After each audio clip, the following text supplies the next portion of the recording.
60 ہجری کو یزید تخت نشین ہوا اور اس نے ولید کو پیغام بھیجا کہ حسین ابن علی سے میرے لیے بیعت لو. اور امام حسین رضی اللہ تعالیٰ عنہ یزید کی کرتوتوں سے واقف تھے. زانی تھا، شرابی تھا، قاتل تھا. ایک دفعہ یہ حج کے لیے، حج کا موسم تھا شاید، اور یہ آیا ہوا تھا، امام حسین بھی تھے. آپ پاس سے گزرے تو یہ شراب پی رہا تھا، جام بڑھاتے ہوئے کہتے حسین پی لو. اللہ نے قرآن میں نمازیوں کے لیے خرابی کہی ہے، شرابیوں کے لیے نہیں کہی. تو آپ الیاذ باللہ کہتے آگے بڑھ گئے. حضرت عبداللہ فرماتے ہیں کہ اس کی کرتوتوں کی وجہ سے ہمیں ڈر لگنے لگا کہ کہیں آسمان سے پتھر نہ برسنے شروع ہو جائے. تو یہ تو بڑا ظالم انسان تھا. اس نے 700 صحابہ کو شہید کروایا، 10,000 تابعین کو اس نے قتل کروایا، 300 نوجوان بیٹیوں کی آبرو ریزی کروائی گئی. اس نے مدینہ الرسول میں، مسجد نبوی میں 3 دن جو ہے وہ گھوڑے بندے رہے اور منبر رسول کی بے رحمتی کی گئی. کعبۃ اللہ پہ حملہ کیا گیا، غلاف کعبہ جلا، مطاف پتھروں سے بھر گیا. اور وہ جو دمبا حضرت اسماعیل علیہ السلام کے عوض میں جنت سے آیا تھا، اس کے سینگ کعبۃ اللہ کی چھت پہ تھے، وہ بھی جل گئے. تو آپ تو اس کی کرتوتوں سے واقف تھے. خیر، ولید نے رات کی تاریکی میں امام حسین رضی اللہ تعالیٰ عنہ کو طلب کیا، اور امام جانتے تھے کہ ولید رات کو کسی سے ملاقات نہیں کرتا، بات خطرے سے خالی نہیں لگ رہی. آپ نے دوستوں سے مشاورت چاہی کہ کیا کیا جائے. دوستوں نے کہا کہ چند ساتھی ساتھ لے جاؤ، اگر حالات ٹھیک نہ ہوئے تو آپ آواز دیجئے گا، ہم دارالامارت کی دیواریں پھیلان کر کے اندر آ جائیں گے. امام حسین رضی اللہ تعالیٰ عنہ ملاقات کے لیے گئے. ولید نے بتایا کہ یزید تخت نشین ہے، آپ کا والد کاتب وحی حضرت امیر معاویہ رضی اللہ تعالیٰ عنہ، آپ کا وصال ہو گیا ہے اور آپ ولی عہد یزید ہے، اور وہ بیعت کے لیے کہہ رہا ہے. امام حسین فرماتے میرے جیسا شخص رات کی تاریکی میں چھپ کے بیعت نہیں کرے گا. آپ واپس آنے لگے تو مروان بن حکم، یہ اس کا نائب تھا، اس نے سرگوشی کی کہ اگر یہ شخص چلا گیا تو اس پر قابو پانا مشکل ہوگا. تو کہا کیا کیا جائے؟ کہا قتل کرو یا پھر بیعت لو. نہیں کرتے تو سر کاٹ کے دمشق میں یزید کی بارگاہ میں بھیج دو. اچھا، جب یہ بات کی نا تو امام حسین نے سن لیا. ایسا نہیں ہوا کہ جلدی جلدی آپ باہر چلے گئے ہوں، بلکہ انہی قدموں سے واپس پلٹے اور فرمایا ولید کیا کہا؟ کہا حضور ہم آپس میں کوئی بات کر رہے تھے. فرمایا میں نے سن لیا ہے. فرمایا تم جانتے نہیں میں کون ہوں؟ میری رگوں میں حیدر کرار کا خون دوڑ رہا ہے، میں علی کا بیٹا ہوں، ہمارے گھر میں قرآن اترتا رہا ہے، فرشتے اترتے رہے ہیں. فرمایا یزید فاسق ہے، فاجر ہے، میں حسین اس کی بیعت سے انکار کرتا ہوں. 2 ٹوک فیصلہ دیا. واپس آئے اور اپنی بہن حضرت زینب رضی اللہ تعالیٰ عنہ سے فرمایا بہن اس وقت حالات ہمارے کنٹرول میں نہیں، یزید ولی عہد ہے اور وہ بیعت کے لیے کہہ رہا ہے اور میں نے اس کی بیعت کرنی نہیں، اور تقاضا یہ ہے کہ ہم مدینہ الرسول کو چھوڑ کے مکہ چلے جاتے ہیں. ہم یہاں کیونکہ وہ رد عمل کے طور پہ لڑائی چاہے گا اور میں شہر مدینہ کے تقدس کو پامال نہیں ہونے دوں گا، اس شہر کو خون سے لالا زار نہیں بننے دوں گا. تو مشورہ یہی ہے کہ ہم مدینہ چھوڑ کے مکہ چلے جاتے ہیں. سوال ہے اس مجمع میں کچھ لوگ ابھی حالیہ حج سے ہو کر واپس آئے ہیں، کچھ لوگ پچھلے سال گئے ہوں گے، کئی لوگوں کو عمرے کی سعادت نصیب ہوئی ہے. میرا سوال ہے حاجی لوگ 8 دن کے لیے جاتے ہیں، جب واپس پلٹتے ہیں تو یوں ہی آ جاتے ہیں؟ مدینہ چھوڑنا قیامت سے کم نہیں. ہم نے دیکھا ہے لوگ الٹے قدم آتے ہیں، آنکھیں برس رہی ہوتی ہیں، دزدیدہ نگاہوں سے سونے محمد کے روزے کو دیکھ رہے ہوتے ہیں. مدینہ چھوڑنا اتنا ہی آسان ہے؟ ہم نے ایک صاحب سے پوچھا سنائیں آپ حرمین کے لیے گئے تھے تو کوئی بات ہی سناؤ. کہا 2 لفظوں میں کہانی کہوں گا. کہتا ہے کعبۃ اللہ پہ پہلی نظر مشکل ہے اور روزے رسول پہ آخری نظر بڑی مشکل ہے. مدینہ چھوڑنا قیامت سے کم نہیں. یار یہ تو جو دیکھ آئے ہیں یہ ان کی کیفیت ہے، اور کچھ ایسے بھی ہیں جنہیں ابھی تک یہ سعادت نصیب نہیں ہوئی، اور ان سے پوچھ کر کے دیکھو کہ مدینے کی طلب تڑپ کتنی بڑی دولت ہے، وہ وہاں جانے کے لیے کتنے مضطرب، کتنے بے چین ہیں. میرے ٹیچر ہیں سلیم دلاوری، اور پنجابی میں لکھتے ہیں، بہت اچھا لکھتے ہیں، اور آپ سنیں گے آپ کے ایمان کو جلا ملے گی. وہ تخیلات میں خود کو کھینچ کے در حبیب تک لے جاتے ہیں. ان کا لہجہ دیکھیے، ہو سکے تو اس سفر میں آپ بھی ساتھ شامل ہو جائیے گا. آپ فرماتے آساں دے بوئے کھل دے، درداں دے ورکے تھل دے، دکھاں دے چکڑ چل دے، اکھاں چو ہنجو ڈل دے، لوں لوں دا سینہ پاڑ دے، آقا جی دل نو ساڑ دے. غوطے تے غوطہ کھا رہے ہیں، وہماں چ ڈبدا جا رہے ہیں، دسیاں نہ چنا تارے ہیں، رائیاں تو پچھ پچھ ہاریاں جتھے خدا دا نور ہے وہ شہر کنی دور ہے سوچا پکاندہ جاونا من وچ بٹھاندہ جاونا نقشے پکاندہ جاونا کر لے کرینا انجدہ ہونا مدینہ انجدہ ویلے نے ڈاڈے یا نبی پلے نہیں ساڈے یا نبی بیٹھے دراڈے یا نبی امتی تو ہاڈے یا نبی ہجران دے پھنیر شوک دے مڑ مڑ کے اے حقوق دے آون مراداں پک کے قسمت لے جاون دھک کے سونا مدینہ تک کے بے جاواں جس دم تھک کے ٹھنڈی ہوا جے وگ جائے اکھ ذرا کو لگ جائے کملی ذرا سرکا کے مکھڑے تو پردہ چا کے خواباں چ پھیرا پا کے آقا آکھن آ کے راواں دی سختی جل کے آئے او دوروں چل کے الفت دے ڈابو تر کے ہوکے سلیم بھر کے دل نو آنند آ گیا سانو پسند آ گیا کوئی کہتا ہے کرم فرماؤ ساڈے تے حبیبی یا رسول اللہ مدینے آؤن نہیں دیندی غریبی یا رسول اللہ یار جنہوں نے نہیں دیکھا یہ کیفیات ان کی ہے جو دیکھائے ہیں وہ بار بار کی آرزو رکھتے ہیں جو پلٹتے ہیں دل پہ ہاتھ رکھ کے پلٹتے ہیں میرے بھائی حسین پیدا مدینے میں ہوئے بچپن مدینے میں گزرا لڑکپن مدینے میں گزرا جوانی کی بہاریں مدینے میں گزری اور اب 56 سال عمر ہے بڑھاپا آ گیا ہے اور مدینہ چھوڑنا اتنا ہی آسان تھا لیکن چھوڑ دیا اشک بار آنکھوں سے اپنے نانے مصطفیٰ صلی اللہ علیہ وسلم کے روضے اقدس پہ حاضر ہوئے حاضری کا شرف ملا اور اجازت طلب کی پھر جنت البقیع میں ماں سے ملاقات کر کے آپ مکہ کی طرف روانہ ہوتے ہیں شعبان المعظم میں یہ قافلہ مدینہ سے مکہ چلا گیا 4 ماہ کچھ دن یہ مکہ ٹھہرے اور پھر کوفہ چلے گئے اس کی وجہ یہ تھی کہ کوفہ والوں نے امام کو خط لکھنے شروع کر دی کہ ہم بے امام ہیں اور آپ ہماری سرپرستی فرمائیں بعض خط بڑے تلخ تھے جس میں انہوں نے یہاں تک لکھ دیا کہ اگر آپ نہ آئے تو ہم بروز حشر اللہ کو شکایت کریں گے کہ ہم بے امام تھے اور آپ کے نبی کا نواسا ہماری مدد کے لیے نہیں آیا تو امام حسین رضی اللہ تعالیٰ عنہ نے اپنے بھائی حضرت مسلم بن عقیل رضی اللہ تعالیٰ عنہ کو اپنا نمائندہ بنا کے کوفہ بھیجا اور وہاں کے جو گورنر تھے وہ نعمان بن بشیر رضی اللہ تعالیٰ عنہ تھے اور وہ محب اہل بیت میں سے تھے انہوں نے کوئی مزاحمت نہیں کی پہلے دن 17,000 کوفی مسلم بن عقیل کے ہاتھ پہ بیعت کرتا ہے 4-5 دن کے اندر 40,000 کوفی مسلم بن عقیل کے ہاتھ پہ بیعت کر چکا تھا آپ نے فوراً اپنے بھائی کو خط لکھا کہ یہاں کے حالات سازگار ہیں اور یہ لوگ آپ کے لیے دیدہ و دل فرش راہ ہیں آپ آئیں اور ان کی سرپرستی فرمائیں ادھر سے خط مکہ چلا گیا اور ادھر کوفہ کے حالات یکسر بدل گئے جو یزید کے حمایتی تھے انہوں نے یزید کو خط لکھا کہ جس شخص کو تو نے یہاں متعین کیا ہے وہ تو ہاتھوں پہ ہاتھ دھر کے بیٹھا ہے اور اگر اسی طرح کام چلتا رہا تو چند دن بعد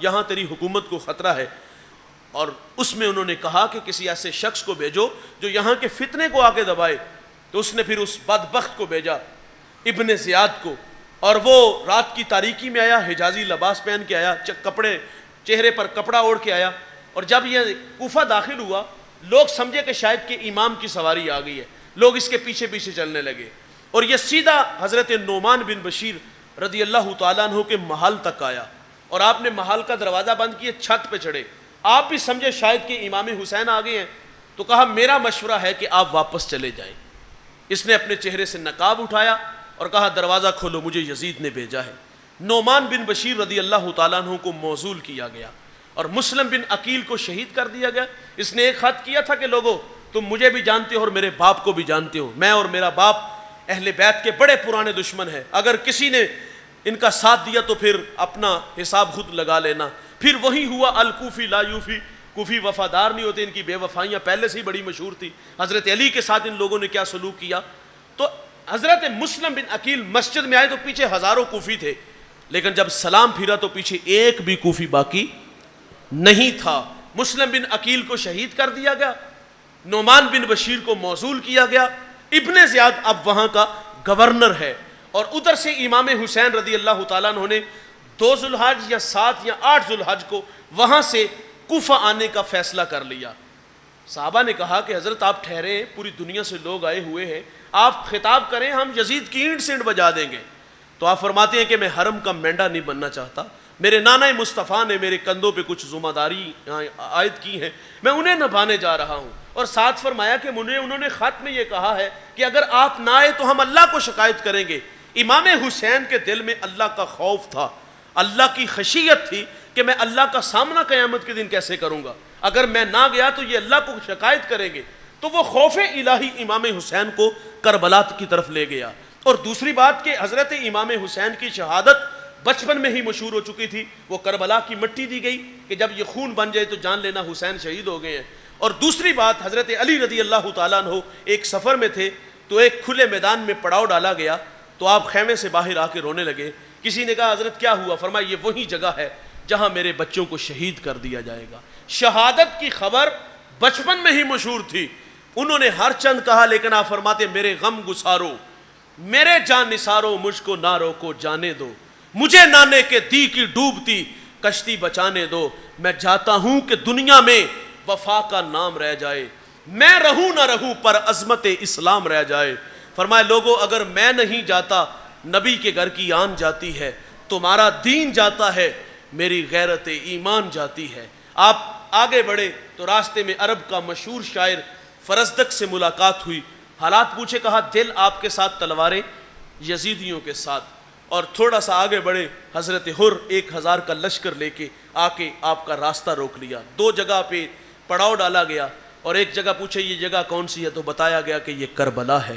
2 محرم کو وہاں خیمے گاڑ دیے جاتے ہیں اور 9 محرم الحرام تک مفاہمت کی بات ہوتی رہی، لیکن انہوں نے کہا یا تو لڑائی کرو یا پھر شہادت کے جو ہے نا وہ یا بیعت کرو یا پھر لڑائی کے لیے تیار ہو جاؤ۔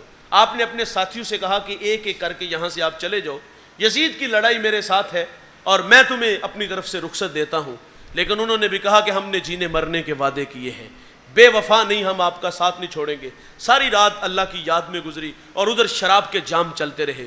پھر صبح کا سویرا طلوع ہوا، میدان عمل میں حضرت امام کے جان نثار، یہاں 72 نفوس ہیں اور ادھر 22,000 کا لشکر ہے، یہ ایک محتاط روایت ہے، اور ایک روایت میں 82,000 لوگ تھے اور ادھر مٹھی بھر لوگ ہیں، اور باطل سے ٹکرا گئے۔ کبھی حضرت واہب آگے بڑھتے ہیں اور اپنی بہادری کے جوہر دکھاتے ہیں، کئیوں کو واصل نار کر کے شہادت کا جام پیتے ہیں اور اللہ کے حضور حاضر ہو جاتے ہیں۔ کبھی حضرت ظاہر بڑھتے ہیں، کبھی حضرت علی اکبر بڑھتے ہیں اور اپنے حصے کا کردار ادا کرتے ہیں۔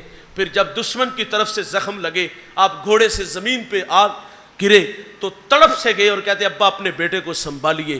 راوی لکھتا ہے اس وقت امام کی عمر 56 سال 5 ماہ کچھ دن تھی اور آپ کی داڑھی اور سر کے بالوں میں ایک بال بھی سفید نہیں تھا، لیکن جب پتر کا لاشا کربلا کے میدان سے اٹھاتے ہیں، اپنے کندھے پہ رکھ کر کے خیمے تک لاتے ہیں تو آپ کی داڑھی اور سر کے سارے بال سفید ہو جاتے ہیں۔ اور کیا کہتے ہیں، مالک حسین کا علی اکبر قبول فرما لے۔ کبھی ننھا علی اکبر لے کے جاتے ہیں تو اس کے حلق میں تیر لگتا ہے اور اس خون کو فضا میں اڑا دیتے ہیں اور کہتے ہیں مالک ننھی قربانی بھی قبول فرما لے۔ کبھی قاسم کو پیش کر رہے ہیں، کبھی اونا محمد کو پیش کر رہے ہیں، کبھی حضرت امام حسین کے لخت جگر علی اکبر کو پیش کیا جاتا ہے۔ ایک ایک کر کے سارے اللہ کی راہ میں پیش کر دیے۔ پھر اپنی باری آئی، میدان میں اترتے ہیں اور فرماتے لوگوں میرا حق پہچانو، اس کائنات میں کسی نبی کا بیٹی کا بیٹا دنیا میں نہیں، کہا حسین تمہارے سامنے کھڑا ہے فاطمہ کا لال، اور کہا اور اپنے اور نبی کی محبت کے رشتے ان کے سامنے رکھے، لیکن وہ اصلی بدبخت تھے، حکومت کے لالچی اور دولت کے پجاری۔ حضرت امام کے ساتھ میدان عمل میں امام اترے ہوئے ہیں اور پھر اپنے حصے کا آپ نے بھی کردار ادا کیا، گاجر مولی کی طرح کاٹا، کئیوں کو واصل نار کیا، اور پھر دشمن کی طرف سے یکبارگی میں حملہ ہوا، تیر تلواریں نیزے حسین کے جسم میں پیوست ہوئے۔ آپ گھوڑے سے زمین کی طرف تشریف لائے، پیشانی اللہ کے حضور جھکا دی اور کہتے مالک میں تیری تقدیر پہ راضی ہوں، بتا تو بھی راضی ہوا ہے کہ نہیں ہوا؟ اللہ اکبر۔ اس منظر کو یقیناً حوروں نے بھی دیکھا، کلیجے پھٹے۔ اس منظر کو فرشتوں نے بھی دیکھا کہ مالک یہ دھرتی پہ ہونے کیا جا رہا ہے۔ ایک وقت تھا فرشتوں نے کہا تھا نحن نسبح بحمدک ونقدس لک قال انی اعلم ما لا تعلمون، اللہ تسبیح ہم بولتے ہیں، پاکی ہم بولتے ہیں، انسان کو بنانے کی کیا ضرورت؟ تو اللہ نے فرمایا تھا فرشتوں جو میں جانتا ہوں وہ تم نہیں جانتے۔ آج کربلا میں اللہ انی اعلم ما لا تعلمون کی تفسیر فرما رہا ہے۔ فرشتوں تمہارے سینوں میں دل، اس میں دھڑکنیں ہوتی، اس میں قاسم کا پیار، اس میں علی اکبر کی محبت، اس میں اونا محمد کا پیار ہوتا، میں دیکھتا تم کس طرح میری راہ میں قربان کرتے۔ فرمایا یہ میرا بندہ حسین ہی تو ہے، سب کچھ قربان کرنے کے باوجود کہہ رہا ہے مولا بتا تو مجھ سے راضی ہوا ہے کہ نہیں ہوا؟ اس منظر کو اقبال نے دیکھا. سنیے, پیغام لیتے چلیے. اقبال نے جب اس منظر کو دیکھا تو خراج فاطمہ کو پیش کرتا ہے. وہ کہتا ہے رشتہ آئین حق زنجیر پاست, پاست فرمانے جناب مصطفیٰست, ورنہ گرد تربتش گردید میں سجدہ ہا بر خاک او پاشید میں. اقبال کہتا ہے سیدہ تیرے والد کی شریعت کا میں پابند ہوں, جکڑا ہوا ہوں. حکم ہے کہ اللہ کے علاوہ کسی کو سجدہ جائز نہیں, ورنہ اقبال کہتا ہے آج جی چاہتا ہے کعبے کی طرف رخ کر کے سجدہ نہ کروں, تیری قبر کی طرف رخ کر کے سجدہ کروں. کعبے کا طواف نہیں, تیری قبر کا طواف کروں, کیونکہ جو کام تو نے کیا ہے وہ دنیا کی کسی اور عورت نے نہیں کیا. نبی کے گھر کی ہے عزت, نبی سے سنتے ہیں. علی کے گھر کی ہے عظمت, علی سے سنتے ہیں. وہ جس نے معزز کیا گھرانے کو, حسین پال کے دیا جس نے زمانے کو. اور حسین اگر نہ شہید ہوتا تو آج گھر گھر یزید ہوتا. اسلام کی عظمت عیا نہ ہوتی, خدا کے گھر میں اذان نہ ہوتی. بار الہ نوحہ سناتا پھرتا, تا حشر جزا اشک بہاتا پھرتا. امداد نہ کرتے اگر کربلا میں حسین, اسلام تیرا ٹھوکریں کھاتا پھرتا. حسین کی ماں کو اقبال خراج عقیدت کیوں پیش کرتے ہیں؟ پیغام لیتے جائیے. اقبال کہتا ہے فاطمہ یہ تیرے دودھ کی تاثیر ہے. سیدہ دودھ بھی پلاتی تھی, سونے محمد پہ درود بھی پڑھتی تھی, اور بچوں نے دشت نینوا کو میدان کربلا بنا دیا. ماں کا کردار نسلیں سنوارتی ہے. ماں مؤثر ہوگی تو اولاد بھی مؤثر ہوگی. میں معذرت سے کہوں گا آج گود میں حسن حسین کے جان نشین نہیں آئے, آج گلوکار آئے, آج ایکٹر آئے, آج فنکار آئے, آج حسینی کردار ادا کرنے والے بچے نہیں آئے. ہم پیچھے پلٹ کے دیکھتے ہیں ہمیں بختیار کاکی نظر آتے ہیں, ہم پیچھے پلٹ کے دیکھتے ہیں خواجہ اجمیری نظر آتے ہیں, ہم پیچھے پلٹ کے دیکھتے ہیں بابا فرید نظر آتے ہیں. وہ گود سے آئے تھے اور تربیت والدین نے کی تھی, اور وہ نکھرے ہوئے بیٹے کائنات کو دیے. حسین کی ماں کو اقبال اس لیے خراج عقیدت پیش کرتا ہے کہ یہ تیری تربیت کا اثر تھا کہ تیرے بچوں نے کربلا میں اپنی جان دے کے اسلام کا جھنڈا سر بلند کیا. ماں کا کردار نسلیں سنوارتا ہے. وہ ایک بڑھیا نے اپنے بیٹے کو مدرسے میں بھیجا, استاد نے کہا بیٹا پڑھو الحمدللہ رب العالمین. ازبر تھا سیقول السفہاء من الناس, ازبر تھا. تلک الرسل فضلنا بعضهم علی بعض, ازبر تھا. 14 پارے سنائے. استاد بڑے متاثر ہوئے, بیٹے جہاں سے 14 پڑھے بقیہ 16 بھی اسی مدرسے میں اسی استاد سے پڑھ لیتے, ہجے اچھے منزل خوب. تو بختیار کاکی عرض کرتے استاد جی میں نے کسی مدرسے میں کسی استاد سے زانو تلمس طے نہیں کیے. فرمایا بیٹے یہ دولت پائی کہاں سے؟ تو عرض کرتے استاد جی میری والدہ 14 پاروں کی حافظہ تھی, میں نے ماں سے سن سن کے حفظ کر لیے ہیں. اور بھائی جان ماں قرآن پڑھے تو بیٹا قاری قرآن بنتا ہے, ماں دودھ پلائے سونے محمد پہ درود پڑھے تو بیٹا دشت نینوا کو میدان کربلا بنا دیتا ہے. ماں کا کردار نسلیں سنوارتا ہے. کلاس روم میں ٹیچر سوال کرتا ہے بچوں بڑے ہو کر کیا بنو گے؟ ایک کہتا ہے ڈاکٹر, ایک کہتا ہے انجینئر, اور ایک بچہ کہتا ہے میں بڑا ہو کر صحابی رسول بنوں گا. جھٹکا لگا, کہا بیٹے بہت بڑی بات کہہ دی تو نے. صحابی وہ ہوتا ہے جس نے حضور کا زمانہ پایا ہو, سر کی آنکھوں سے دیکھا ہو, اور تو 14 صدیوں کے فاصلے پہ کھڑا ہے. لیکن بتا نا تیرے دل میں شوق کیسے پیدا ہوا؟ سنیے, اس بچے نے کہا استاد جی میری والدہ روزانہ سونے سے پہلے مجھے ایک صحابی رسول کا واقعہ سنا کے سوتی ہے, تو میرے دل میں شوق پیدا ہوا ہے میں بڑا ہو کر صحابی بنوں. اب سوال ہے کیا ہم اپنے بچوں کو صحابہ کی سیرت سکھاتے ہیں؟ ہمارے بچوں کو پتہ ہے ابو بکر کون ہے, ان کی اسلام کے لیے خدمات کیا ہیں؟ ہمارے بچوں کو پتہ ہے حضرت عمر کس کا نام ہے, کب ایمان لائے, ان کی ذات سے کتنا اسلام کو فائدہ ہوا؟ ہمیں پتہ ہے عثمان غنی کون ہے؟ اور یہ فتنوں کا دور ہے اور فتنے گلی گلی ہیں, اور آج کل تو فتنے زور پکڑ چکے ہیں. یہ جگہ جگہ سے آوازیں نہیں آپ لوگ سنتے کہ 6 صحابہ کے علاوہ سب جہنمی ہیں, مفاد پرست تھے, حق غصب کیا گیا. شرم نہیں آتی یہ بات کرتے ہوئے؟ کیا حضور نے صرف 6 لوگوں کی تربیت کی تھی؟ کیا یہ آوازیں سنتے نہیں کہ ابو بکر کا نام لینے سے زبان گندی ہوتی ہے؟ اور کاش کے بچپن میں ماں نے سکھایا ہوتا کہ پتر ابو بکر کون ہے. آج کوئی فتنہ پرور دور میں کوئی ابو بکر کو گالی دیتا, کوئی برا بلا کہتا تو وہ گدی سے زبان کھینچتا کہ میری ماں تو کہتی تھی کہ ابو بکر وہ ہیں. رسول اللہ فرماتے دنیا میں سب کو صلہ دیا ہے, قیامت کے دن ابو بکر کو صلہ میرا رب ہی عطا فرمائے گا. اور کوئی عمر فاروق کے بارے میں کہے کہ مجھے اپنی عمر سے اس لیے نفرت ہے کہ اس کا نام عمر ہے, تو کیا وہ گدی سے زبان نہیں کھینچے گا؟ میری ماں تو کہتی جب عمر ایمان لائے تھے تو نعروں کی گونج میں استقبال ہوا تھا. یہ جن گلیوں سے گزرتا تھا شیطان رستہ بدل لیتا تھا. میرے رسول نے اس شخصیت کے بارے میں فرمایا تھا کہ میرے بعد اگر کوئی نبی ہوتا تو وہ عمر ہوتا, اور سکھایا ہوتا بچوں کو صحابہ کا پیار. اور کوئی عثمان غنی کے بارے میں بات کرتا تو وہ گدی سے زبان کھینچ لیتا کہ میری ماں نے تو کہا تھا کہ عثمان وہ ہے جس سے فرشتے بھی حیا کرتے ہیں, عثمان وہ ہے جس کو رسول اللہ نے دنیا میں 11 مرتبہ جنت کی بشارت دی ہے. کاش کے سکھایا ہوتا, لیکن ہم نہیں سکھاتے. ہم تو 8 گھنٹے مزدوری کرتے ہیں نا, 2 گھنٹے جو گھر میں ملتے ہیں ہم گھر میں ہو کر بھی غیر حاضر ہوتے ہیں. ہم موبائل کے دہانے لگے رہتے. ہمیں جان چھوڑ دینی چاہیے, موبائل کی سرانے کے نیچے دبا دینا چاہیے. اور 2 گھنٹے جس طرح یار ٹیچر روزانہ کی بنیاد پہ کلاس میں ایک نیا سبق لے کے آتا ہے نا, یہ باپ کا کام بھی تھا. روزانہ کہتے آؤ بیٹا آج ابو بکر کی باتیں کریں, آؤ بیٹا آج ابو ہریرہ کی باتیں کریں, آؤ بیٹا آج عمر فاروق کے تذکرے کریں. اور بچپن میں سکھایا ہوتا نا, یقین جانو تو آج کسی کی جرت نہیں تھی کہ وہ صحابہ پہ زبان درازی کرتا.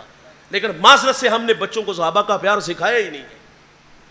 ہمارا رنڈی رونا کہ ہم جب بھی بیٹھتے ہیں دولت کی کہانیاں, فلاں غبارے بیچنے والا, فلاں آلو چھولے بیچنے والا, پاپڑ بیچنے والا کہاں سے کہاں چلا گیا. اتنی دنیا کی بھی ہوس کیا ہوئی یار, اتنی بھی دوڑ کیا ہوئی کہ بچوں کو 2 گھنٹے دیے, 5 منٹ نصیحت کی تو وہ بھی دنیا کے لیے.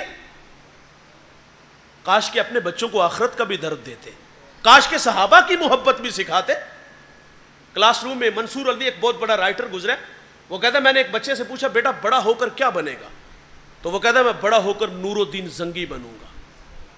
اس مجمع میں ہو سکتا ہے کہ 2-1 لوگوں کو پتا ہو نور الدین زنگی کون تھا. میرے رسول خواب میں ملے, فرمایا نور الدین 2 چت قبرے کتے میری طرف بڑھ رہے ہیں, راستہ روکو. مصلی پہ بیٹھ کے رونے لگے, اللہ خیر کرے مدینے میں کیا ہونے جا رہا ہے. حضور دوسرے دن پھر ملے, فرمایا نور الدین وہ میری طرف بڑھ رہے ہیں. پھر مصلی پہ بیٹھ کے رونے لگے. تیسرے دن ملے تو دوڑ لگا دی. 20 دن کا سفر 16 دنوں میں کیا, اور ان کتوں کو جن کی شکلیں رسول اللہ نے خواب میں دکھائی تھی انہیں ڈھونڈ کر کے واصل نار کیا. پھر مدینے کی گلیوں میں چیخیں مار مار کے روتا ہے اور کہتا ہے بندہ نواز, یہ میرا اعزاز کس بری کائنات میں آپ نے میرا انتخاب کیا. کہا بیٹا بڑا ہو کے نور الدین زنگی بنے گا. کہا ہاں استاد جی نور الدین زنگی بنوں گا. کہا شوق کیسے پیدا ہوا, تو وہ کہتا ہے استاد جی میری والدہ فرماتی ہیں کہ بیٹا اگر تو نور الدین زنگی بنے گا نا تو خواب میں رسول اللہ تمہیں اپنی زیارت سے مشرف فرمائیں گے. میں سو جاؤں یا مصطفیٰ کہتے کہتے, کھلے آنکھ صلی اللہ کہتے کہتے. یہ سکھانا پڑتا ہے. تو ماں کربلا سے ہمیں پیغام ملتا ہے, ماں کا کردار نسلیں سنوارتا ہے. آج بھی قوم کی بہن بیٹی بطول بن جائے اور لوگوں کی نظروں سے پوشیدہ ہو جائے. اقبال کہتا ہے تو بطول بن جا, تیری گود میں حسن حسین کے جان نشین کھیلیں گے.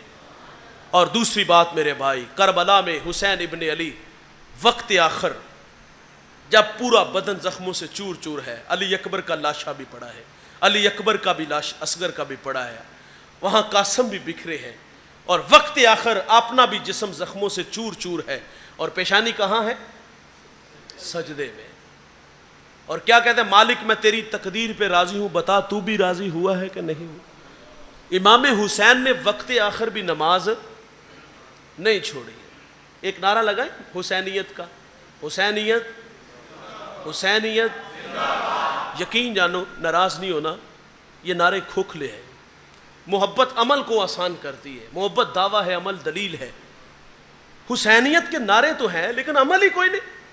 انہوں نے وقت آخر بھی نماز نہیں چھوڑی تھی. یار امام حسین 7 سال 7 ماہ 7 دن حضور کی زیر تربیت رہے تھے, حضور کے ساتھ ساتھ رہے تھے, اور پھر حضرت فاطمہ کے پاس آئے تو آپ نے گھر میں کیا دیکھا کہ ماں ساری ساری رات اللہ کے حضور کھڑی رہتی ہے, اور ایک دن تو کہہ دیتی یا اللہ تیری راتیں کتنی چھوٹی ہیں, رات بیت جاتی ہے ذوق بندگی نہیں پورا ہوتا, ایک رات تو ایسی دے دے اللہ تجھے جی بھر کے سجدے تو کر لو. اور حضرت علی والد گرامی کی کیفیت کیا ہے, یہ گھر کا ماحول بتانے لگا ہوں. نانا مصطفیٰ کو سجدوں میں دیکھا, ماں کو سجدوں میں دیکھا. کسی نے حضرت علی سے کہا جس کی عبادت کرتے ہو, جسے سجدہ کرتے ہو, کبھی اسے دیکھا بھی ہے؟ تو حضرت علی فرماتے ہو اتنی دیر تک سجدے سے سر نہیں اٹھاتا جتنی دیر تک اس کے جمال کو دیکھ نہیں لیتا. یہ گھر کا ماحول ہے. اور امام زین العابدین رضی اللہ تعالیٰ عنہ فرماتے ہیں میرے والد گرامی روزانہ جو ہے وہ 100 رکعت نفل پڑھا کرتے تھے. اور امام زین العابدین کے لفظ سنیے، امام حسین کے بیٹے ہیں، آپ فرماتے ہیں میں نے تہجد اپنے باپ سے سیکھی ہے، اور یار گھر میں سجدوں کا ماحول تھا، سجدوں میں تڑپتے دیکھا، وقت آخر بھی سجدہ نہیں چھوڑا۔ اور ہم کیسے حسینی ہیں یار، نام حسین کا کردار یزید والا، اور حسین ابن علی تو وقت آخر بھی نماز نہیں چھوڑ رہے، ہم نماز پڑھتی نہیں۔ وہ کیا کسی نے کہا تھا کہ میں مر کے بھی زندہ ہوں اہل وفا کی محفل میں، میری محفل میں آ میرا مزار نہ پوچھ۔ وہ کہتا ہے جن راہوں کے ہم مسافر تھے ان راہوں پہ تم بھی تو آؤ نا، اور انہوں نے تو وقت آخر بھی نماز نہیں چھوڑی تھی یار، اور ہم کیسے حسینی ہیں؟ کیا یہ محبت کے لیے اتنا کافی ہے؟ دیکھیے آپ ان کے نام کی سبیل لگاؤ، ان کے نام پہ لوگوں کو کھانے کھلاؤ، ان کے نام پہ اتھرو بہاؤ، کیا محبت کا معیار فقط اتنا ہی ہے؟ یہ دو تین چیزیں ہوں تو ہم محبت، دعوی محبت میں کامل ہیں؟ کیا یہ شرائط ہے محبت کی کہ سال میں ایک پروگرام، سال میں ایک بار اتھرو، سال میں ایک دفعہ سبیل؟ اور حسین ابن علی تو وقت آخر بھی نماز نہیں چھوڑ رہے، اور ہم کیسے ہیں؟ نماز کے وقت کتنے لوگ ہوتے ہیں؟ یہ مسجد گو کے محلے والے سمجھیں گے کہ بہت بڑی مسجد ہے، ہمارے لیے بہت بڑی ہے، یہ بینک چیمہ بہت بڑا قصبہ ہے، اور یہ الحمدللہ بستی بھی مسلمانوں کی ہے، ہم نسل در نسل مسلمان ہیں۔ ہم جب دنیا میں آئے تو ہمارے کان میں اذان کہی گئی تھی، ہمیں یہ بشارت دی گئی تھی کہ تم محمد کے غلام بن کے آئے ہو، لیکن میں معذرت سے کہوں گا یہ ساری بستی مسلمانوں کی ہے، اس بستی میں 5 7 8 مسجدیں ہوں گی، اور وہ ساری کوئی جتنی یہ مسجد ہے کچھ اس سے بڑی ہوگی، یہ جتنا بڑا محلہ اس مسجد کو لگتا ہے، بتائیے اگر یہ سارے لوگ یہاں کے نماز پڑھیں تو یہ مسجد ناکافی نہیں ہوگی؟ آپ کو 2 ایکڑ زمین خریدنا پڑے گی، لیکن حسینی کتنے جمع ہوتے ہیں؟ 1.5 صف بھی نہیں ہوتے، اور انہوں نے تو وقت آخر بھی نہیں چھوڑی تھی یار۔ تو پیار تو تقاضے چاہتا ہے نا، تو آج وعدہ کرو کہ آج کے بعد ہم نماز نہیں چھوڑیں گے۔